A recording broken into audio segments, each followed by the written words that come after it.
হালকা ঠান্ডা আর ভীষণ মজাদার ফ্রুট কাস্টার্ড হলো এমন এক ডেজার্ট যা ছোট বড় সবাই অনেক পছন্দ করে। আসসালামু আলাইকুম everyone, welcome to Mehnu's mom's kitchen. অনেকে তো অনেকভাবে ফ্রুট কাস্টার্ড তৈরি করে। আমার রেসিপি ফলো করে আপনি একবার হলেও এই ফ্রুট কাস্টার্ডটি তৈরি করবেন। আমি গ্যারান্টি দিয়ে বলছি এই কাস্টার্ডটি খেতে হয়েছে অসাধারণ। সেজন্য চুলায় একটি পাতিল বসিয়ে দিলাম, দিয়ে দিলাম 1/2 লিটার তরল দুধ।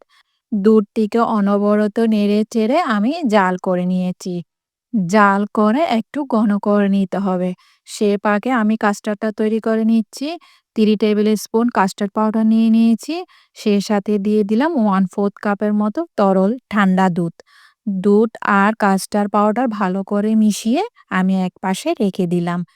কোনো যেন গুটলি না থাকে সেদিকে খেয়াল রাখতে হবে। আমার দুধে বলক চলে এসেছে। আমি হালকা নেড়ে আরেকটু ঘন করে নিয়েছি। এর মধ্যে আমি দিয়ে দিলাম 1 চিমটি পরিমাণ লবণ। লবণটি দিলে মিষ্টি খাবারের স্বাদটা একটু ব্যালেন্স হয়। সেই সঙ্গে এর মধ্যে দিয়ে দিলাম 1/2 কাপের মতো কনডেন্স মিল্ক। আপনারা চাইলে চিনিও ইউজ করতে পারেন। চিনি দিলে 3 টেবিল স্পুন মতো চিনি ইউজ করবেন। এবার ভালো করে নেড়ে চেড়ে এর মধ্যে দিয়ে দিলাম কাস্টার্ড পাউডার গোলানো দুধ। দিয়ে ভালো করে উইক্সের সাহায্যে গুলিয়ে নিতে হবে। চুলার আঁচ একদম লোতে রেখে ভালো করে আমি মিশিয়ে নিব। মিশাতে মেশাতে দেখবেন ঘন হয়ে এসেছে। এই কাস্টার্ডটাকে আরও মজাদার এবং ক্রিমি করার জন্য দিয়ে দিলাম 1/4 কাপের মতো গুঁড়া দুধ। গুঁড়া দুধটা দিয়ে ভালো করে আবার উইক্সের সাহায্যে মিশিয়ে নিতে হবে।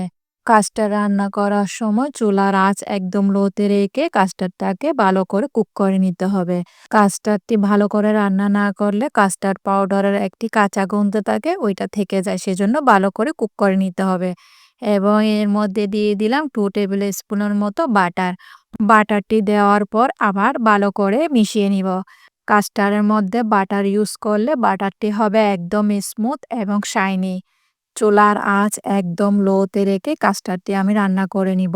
খেয়াল রাখতে হবে কন্টিনিউয়াসলি কিন্তু নাড়তে থাকতে হবে। কোনো প্রকার নাড়া বন্ধ করা যাবে না। এবার চুলা থেকে নামিয়ে ভালো করে আমি উইক্সের সাহায্যে নেড়ে নেড়ে ঠান্ডা করে নিব সম্পূর্ণভাবে। দেখুন আমার কাস্টার্ডটা ঠান্ডা হয়ে গেছে। কাস্টার্ডটি ভালো করে উইক্সের সাহায্যে মিশিয়ে নিয়ে একটি বাটিতে উঠিয়ে নিয়েছি। এবার একটি ফ্রেশ অরেঞ্জ নিয়ে নিলাম। এই অরেঞ্জ থেকে আমি হাফ অরেঞ্জের জুস বের করে এর মধ্যে দিয়ে দিলাম। অরেঞ্জের জুসটা একটু দেওয়ার চেষ্টা করবেন, তাহলে আপনার কাস্টার্ডটি খেতে হবে অসাধারণ। অবশ্যই দেওয়ার চেষ্টা করবেন। এবার অরেঞ্জের জুসের সাথে কাস্টার্ডটি ভালো করে মিশিয়ে নিলাম। এবার একটি সিক্রেট ইনগ্রিডিয়েন্টস দিয়ে দিচ্ছি 1/4 কাপের মতো হুইপিং ক্রিম। হুইপিং ক্রিম তো সবার ঘরে থাকে, তাই হুইপিং ক্রিম দিয়ে ভালো করে মিশিয়ে নিয়েছি। যদি হাতের কাছে হুইপিং ক্রিম না থাকে তাহলে থিক ক্রিমও ইউজ করতে পারেন। দেখুন কতটা থিক হয়েছে। এবার ভালো করে সব মিশিয়ে এর মধ্যে আমার পছন্দ মতো ফ্রুট দিয়ে দিব। আমি 1/2 কাপের মতো আনার দিয়ে দিয়েছি, 1/2 কাপের মতো আপেল দিয়ে দিয়েছি এবং 1/2 কাপের মতো কলা দিয়ে দিয়েছি।